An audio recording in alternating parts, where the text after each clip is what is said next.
everyone, welcome to the channel Command in Business Study and let's continue our second chapter Forms of Business Organization class 11 की business study का second chapter है और हमारा topic क्या है second topic that is Hindu undivided family. तो Hindu undivided family क्या है इसका थोड़ा आइडिया आपको मिल चुका है, मेरे पहले वीडियो में मैं दे चुकी हूँ, इसके फीचर्स भी बता चुकी हूँ।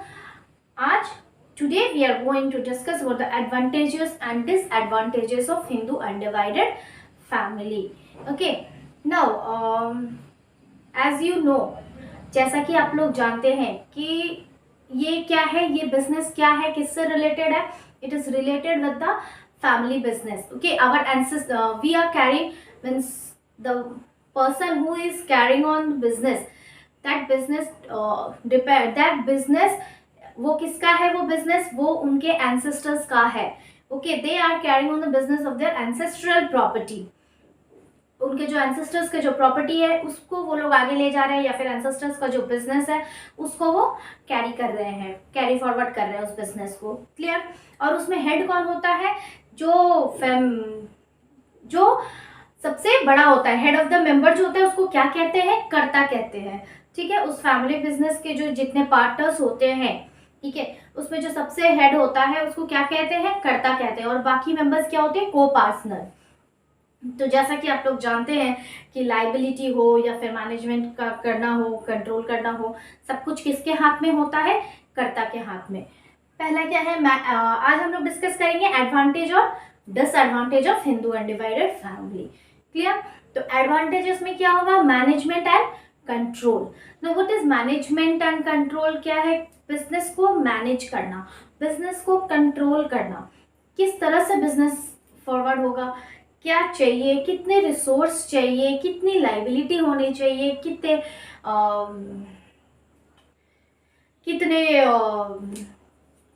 कैपिटल, कितना कैपिटल इन्वेस्ट करना है, ये सब कुछ मैनेज करना किसका काम है?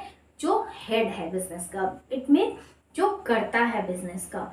ठीक है, उसका ड्यूटी होता है, जो हेड है मेंबर के, उसका ड्यूटी होता है कि बिजनेस को कैसे मैनेज करे, कैसे कंट्रोल करे।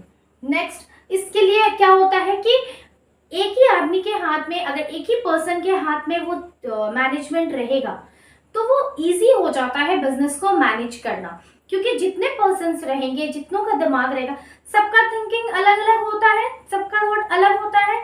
हो सकता है कि मैच ना करे, तो उससे क्या होगा कि क्लैशेस हो जाएगा आपस में, या फिर सही डिसीजन रॉन्ग डिसीजन होने के चांसेस ज्यादा रहेंगे। तो एक के अगर हाथ में कंट्रोल है, मैनेजमेंट है, तो वो आसान हो जाता है बिजनेस को मैनेज करना। Next, stability. यस, स्टेबिलिटी तो है ही बिजनेस में, क्योंकि एक के बाद एक जनरेशन आफ्टर जनरेशन इस बिजनेस को कैरी किया जा सकता है, जब तक ना कि उस जनरेशन का इंटरेस्ट खत्म हो जाए उस बिजनेस से।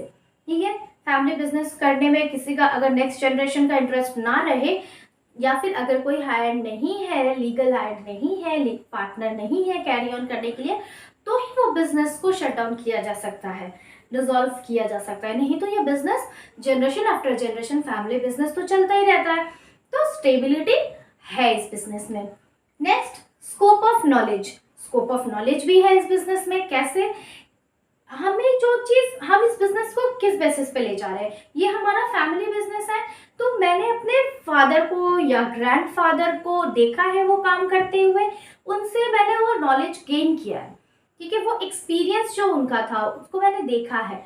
ठीक है, वो नॉलेज मैंने अपने अंदर लिया है, वो गेन किया है, मैंने उस चीज को, काम को सीखा है। तो ये एक नॉलेज और कुछ अपना पर्सनल एक्सपीरियंस है। हाँ, तो ये नॉलेज को गेन करने का एक स्कोप है, कहीं और जाके सीखने की जरूरत नहीं है। फैमिली बिजनेस है, मैंने अपनी फैमिली में वो चीज देखा है कि किस तरह से काम होता है, तो मेरे पास एक स्कोप है उस नॉलेज को गेन करने का अपने एंसेस्टर से। क्लियर? मेरे बाद का जो जनरेशन है उसके पास वो स्कोप है मुझसे उस नॉलेज को गेन करने का। ठीक है, तो स्कोप ऑफ नॉलेज भी है ना। लिमिटेड लाइबिलिटी, एडवांटेजेस में लिमिटेड लाइबिलिटी है। कैसे लिमिटेड लाइबिलिटी है? जैसा कि सोल प्रोप्राइटरशिप में आपने देखा कि उसमें एक ही मेंबर होता है हेड। हाँ, उसमें भी मैनेजमेंट और कंट्रोल एक के ही हाथ में होता है, लेकिन डिफरेंस क्या है कि वहां पे कोई पार्टनर नहीं है, वो सिंगल ओनर ही है बिजनेस का। इसमें क्या है कि को पार्टनर है। क्लियर? तो लिमिटेड लाइबिलिटी कैसे हुआ? ठीक है, मैनेजमेंट कंट्रोल सब कुछ एक के हाथ में है, कर्ता के हाथ में है, लेकिन जब लाइबिलिटी आएगा तो ऐसा नहीं है कि लाइबिलिटी का भी सारा बर्डन उस कर्ता के ऊपर ही है। नो, जितना वो ले सकते हैं वो ले सकते हैं, बाकी जो पार्टनर है, को पार्टनर है, वो लोग भी कुछ लाइबिलिटी अपनी लाइबिलिटी को शेयर कर सकते हैं, क्योंकि पार्टनर हैं। फर्दर उस बिजनेस को उनको भी कैरी करना है। क्लियर? तो लाइबिलिटी लिमिटेड है। अगर मैं आज लाइबिलिटी को नहीं पे कर पा रही हूँ किसी रीजन से, मिस्टर ए सपोज करता है बिजनेस के, किसी रीजन से मिस्टर ए उस लाइबिलिटी को मतलब और जितना हो सकता है वो उस बर्डन को ले रहे हैं, ठीक है। फर्दर हो सकता है कि वो ऐसा भी नहीं है कि उनको हेडेक हो जाएगा, उनको एकदम टेंशन ले लेना, वो डिप्रेशन में चले जाएंगे कि ये लाइबिलिटी, ये जो लोन मैंने लिया है वो मैं कैसे पे करूं, मेरे बाद कौन पे करेगा। नहीं, मुझसे जितना हो पा रहा है, मिस्टर ए से जितना हो पा रहा है वो कर रहे हैं, ठीक है। जितना नहीं हो पाएगा मेरे बाद नेक्स्ट जनरेशन या फिर मेरे बाद जो है पार्टनर, वो जब उस बिजनेस को कैरी ऑन करेंगे तो हो सकता है कि उनके हाथ से प्रॉफिट ज्यादा हो तो वो पे ऑफ कर देंगे, है ना। तो इसलिए लाइबिलिटी जो है वो लिमिटेड है। तो आई होप कि एडवांटेजेस के सारे पॉइंट्स क्लियर हो गए। Now come the disadvantage of Hindu undivided family. Now, what are the disadvantages of HUV?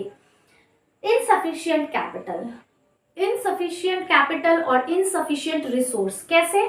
क्योंकि ये तो एक ancestor property को हम आगे बढ़ा रहे हैं ना, तो हमारे पास तो रिसोर्स जो है वो लिमिटेड है। बहुत कम चांसेस हैं कि हम उस बिजनेस को आगे ले जाए, मतलब और एक्सटेंड करें। कैपिटल तो हमारे पास उतना ही है, ऐसा हो सकता है कि हम एक्सटेंड कर रहे हैं लेकिन वो अपने प्रॉफिट से एक्सटेंड करेंगे, लेकिन अभी जो हमारे पास कैपिटल है, अभी जो हमारे पास रिसोर्स है, वो तो हमारे एंसेस्टर जितना हमें दे कर गए हैं उतना ही हमारे पास है।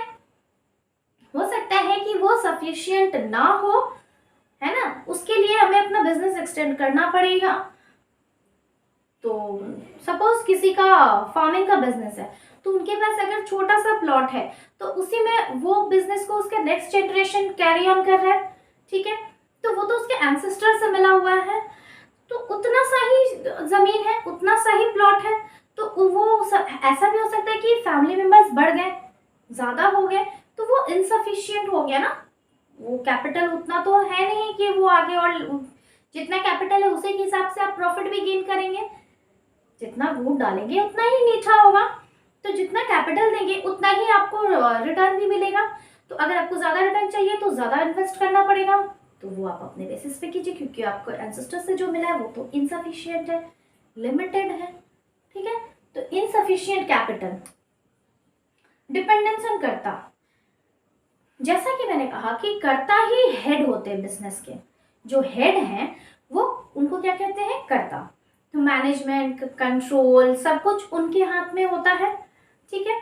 तो इस रीजन से क्या होता है कि जो बाकी पार्टनर्स हैं, को पार्टनर हैं, वो कर्ता के ऊपर टोटली डिपेंड है, टोटली कर्ता के ऊपर डिपेंड हो गए।